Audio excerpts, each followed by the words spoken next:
I want to hear more about how you change the energy. I want to start the show out with a shout out to my daughter. Shout out to my daughter. Okay? She has no idea that we're even talking about her right now. Freshman in high school. Dad, knock it off. Yeah, she would be terrified. She's got an orthodontist appointment in 45 minutes. Oh, God. Be on time, young lady. Thank you very much. But I want to shout out because she pulled a me. And sometimes you need your people to smack yourself back into the fray. Now, I'm not here to be like Brandon Ayuk and say, oh, there was a ladybug that landed on my arm and that's why we won. Great. If that's what you think happened, then great. You're the one who caught the ball. Incredible. Love Brandon Ayuk. But yesterday, my daughter had stuff to do around the house, so she didn't want to come over to Christie's at the beginning. She's like, Dad, I got to get some stuff done, some laundry, whatever. She's like, will you come get me at halftime? And, of course, my first reaction is, Nice. Yeah. You going to make me get in the car at halftime and come pick you up? Could this be any more annoying? But, of course, I get the call at halftime. Dad, could you come get me? I said, meet me halfway. I'll come get you and get you into this game. She hops into the car and looks at me. She's following the game on TV at home. She goes, Dad, this is going so badly. I cannot believe what the hell's going on in this game. And I said, I know. I think, look, we need to start wrapping our head around the idea that this probably not going to happen. It's probably not going to happen. At halftime. Yeah. I thought that was fair. I wasn't like, it's over. Right. But you were starting to wrap your head around what might be. I go, if you want to play the percentages here, this is a big old fat probably not. And no one's ever done what they needed to do in a championship game. Correct. Except for when the Lions did it to the Niners apparently in like 1957 or whatever it was. Right. Exact same score. So anyway, she had just hopped in the car and she looks at me like I've got four eyes. She said, what? What'd you just say? No. Oh, no. I'm not letting that thought in at all. No. I refuse to acknowledge that the 49ers are not going to the Super Bowl. Drive.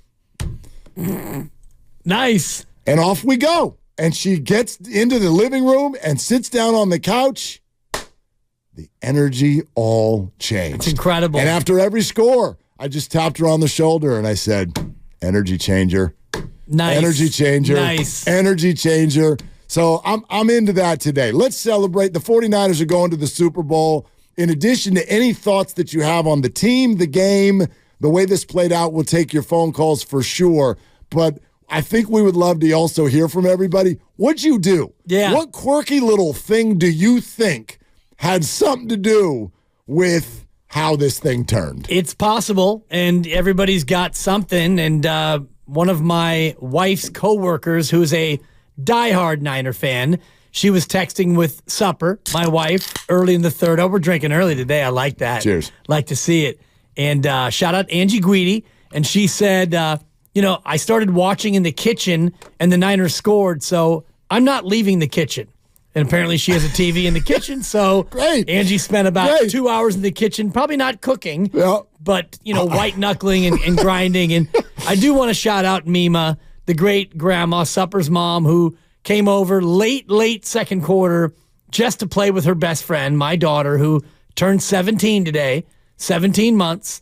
So once Mima came and they went in the other room and Supper was done making the minestrone that we have here today, and I was able to just sit down by myself and lock in on the game. Because I was watching the game, had to be, you're doing the things, and being a parent of a toddler, it's not as easy as, leave me alone, I'm watching the game. She's 16, 17 months old. She doesn't really give a rip about the magnitude of the ball game. So I'm a dad, and I'm doing my thing, and I'm watching the game, and we're doing all these things, and they're down 24-7, and I'm getting agitated. And so Mima comes over, and they leave the room, and we get to halftime. And I texted the thread. I said, you're like, what'd you do at halftime? I made the bed. You made the bed. Went upstairs. Hey, whatever.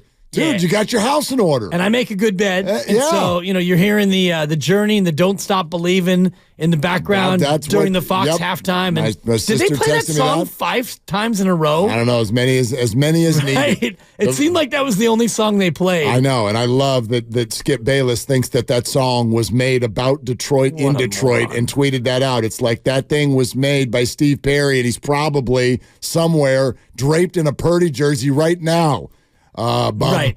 Yeah, that's our song. I mean, born and raised in South Detroit. Yeah, understood. Okay, cool. That's a line from the song. Right. We don't need to be told who Steve Perry roots for. Exactly. That's our guy. Or the history of Journey and Neil Schon and the rest of it. So Journey at halftime and Frank Gore on the halftime foghorn. And still, you're thinking about all of the good feelings and a well-made bed and Mima with the baby and your daughter getting picked up and all the rest of it. You're still down by 17. Yeah. So you still need, and I was thinking to myself, because I finally was alone watching the game, score and a stop.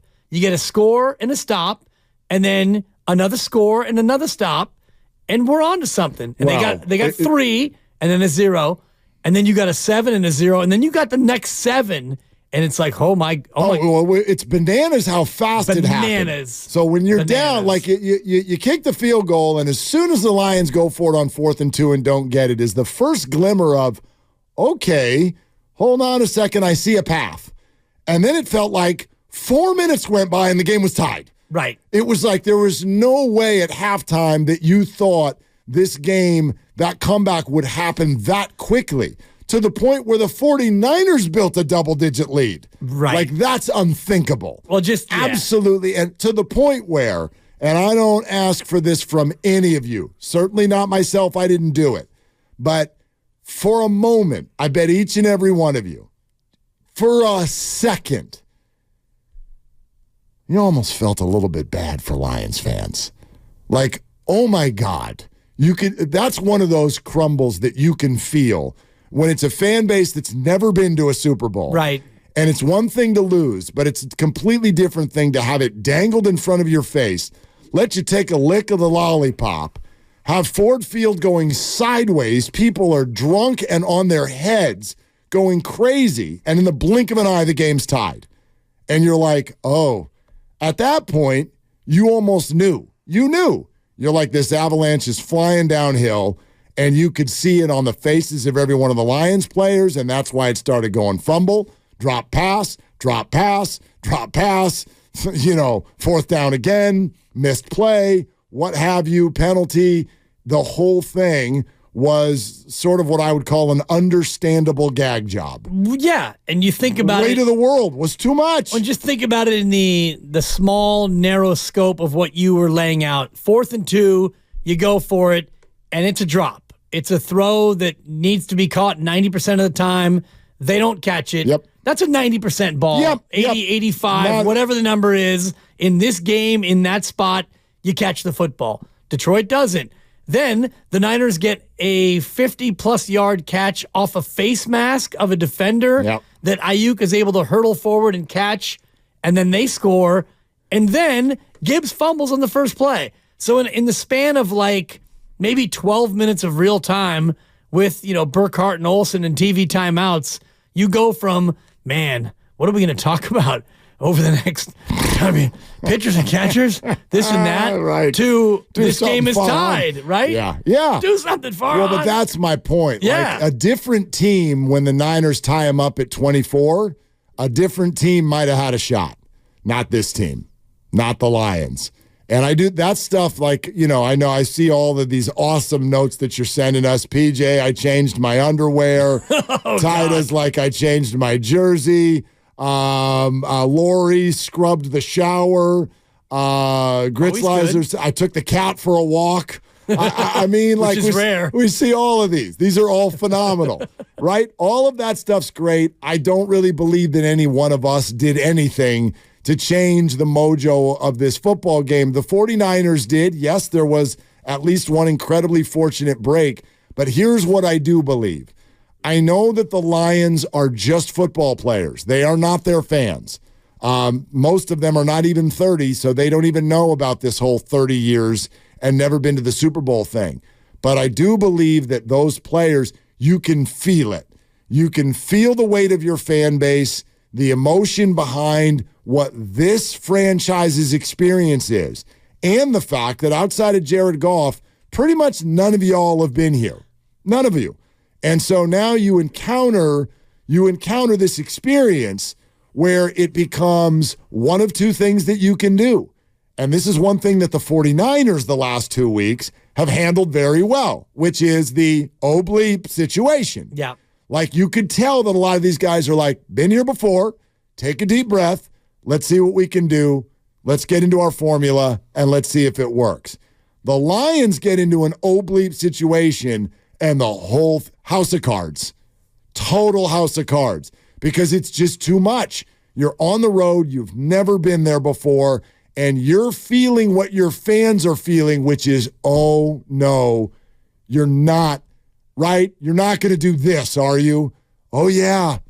Yeah, that's exactly what we're going to do. And I do think that the coach made it easier for them to do what they did because he made it more difficult. He put a lot more onus on individual plays and individuals where if you just let your kicker get you 3 and then you get 3 again, it takes the pressure off. And Lowe made a good point in the crossover that, even if you take that 3, no matter what the Niners do on their next drive, it's still a one-score game. Yes. No matter what. And the mentality of blowing a lead and then being down 2 scores, the urgency you feel and the way you go about trying to bite into that, it's kind of like a baseball player trying to hit a 6-run home run. Right. When you're down 8-2, it's like, I got to make something happen. No, just get on base, kid. That's what I'm still stuck actually on the first 4th down. And yes, Reynolds coulda, shoulda caught it.